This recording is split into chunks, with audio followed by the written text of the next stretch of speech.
Dear students, let us begin with experiment number 12, that is load test on induction generator. And aim of this experiment is to operate given three-phase induction machine as induction motor as well as induction generator and to obtain the overall efficiency versus output characteristics. Okay.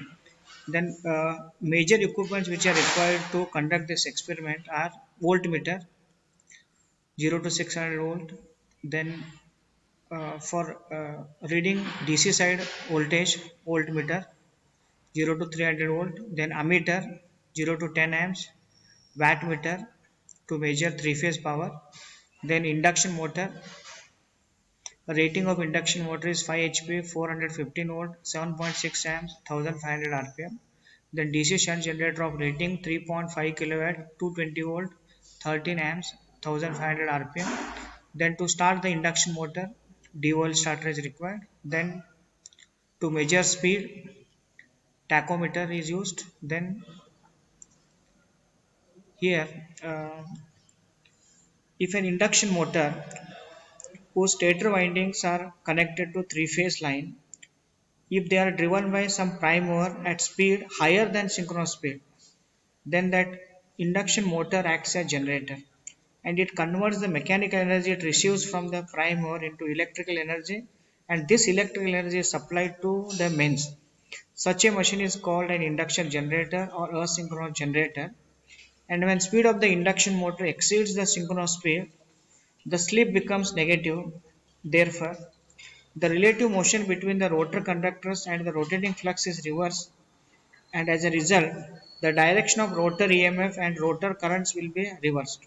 However, as soon as this takes place, the motor develops a counter torque which opposes the increase in speed. Thus, generator operation occurs and mechanical energy of prime mover is converted into electrical energy which is supplied to the mains. Okay, like this, induction motor can be made to run as induction generator by increasing its speed through DC machine which acts as prime mover for the induction motor when induction machine is operating as generator.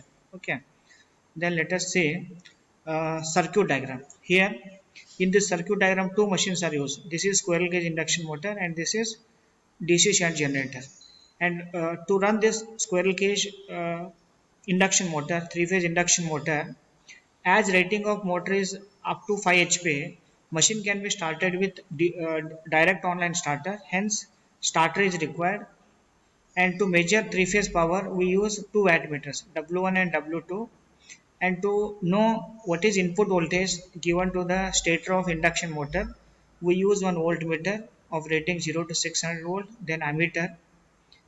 Uh, DC shunt generator side, to change its field excitation, field rheostat is required. So one field rheostat is connected in the field circuit, and to know the DC voltage, excitation voltage as well as input voltage applied to the DC machine, two voltmeters are required.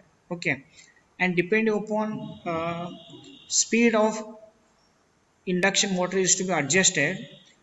Initially, field rheostat will be set to cut in position and gradually it is cut out make the DC machine floating, and once voltage between generated voltage and supply voltage are set equal in magnitude, then this switch is closed.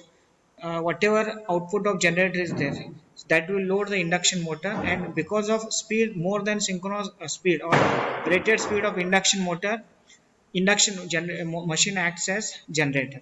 Okay, now let us see the conduction procedure. After making connection as per given circuit diagram, keep the DPST in open position. Start the set from AC side using DOL starter. If the direction of rotation is opposite to the marked direction for the DC machine, then restart the induction motor after interchanging any two phases. So this concept we call as plugging of induction motor. Okay, with the DPST open, the DC supply is switched on. Then adjust the field rheostat such that the generated voltage and the DC supply voltage are equal in magnitude. We have to make generated voltage and supply voltage equal. Okay, and also confirm that polarity is same, and if not, interchange any two leads. Okay, then close the DPST switch to bring DC machine in floating condition. Adjust the excitation in such a way that DC machine acts as generator and the induction machine continues to run as motor. For this to happen, increase the field rheostat resistance. Okay.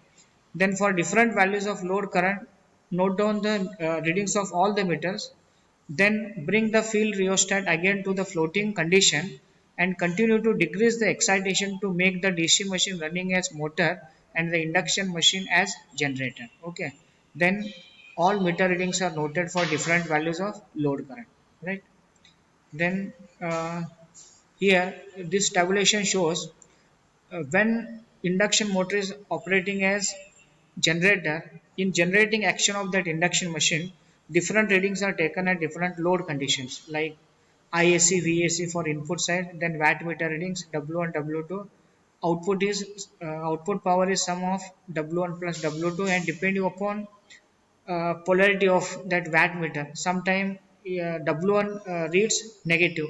So we have to take that sign convention of watt meter into consideration while calculating total output power. Then values of IDC and VDC are noted. Input power is calculated and hence efficiency can be determined by taking ratio of output power to the input power. So these equations are used to calculate efficiency. Then graph is plotted taking output versus efficiency like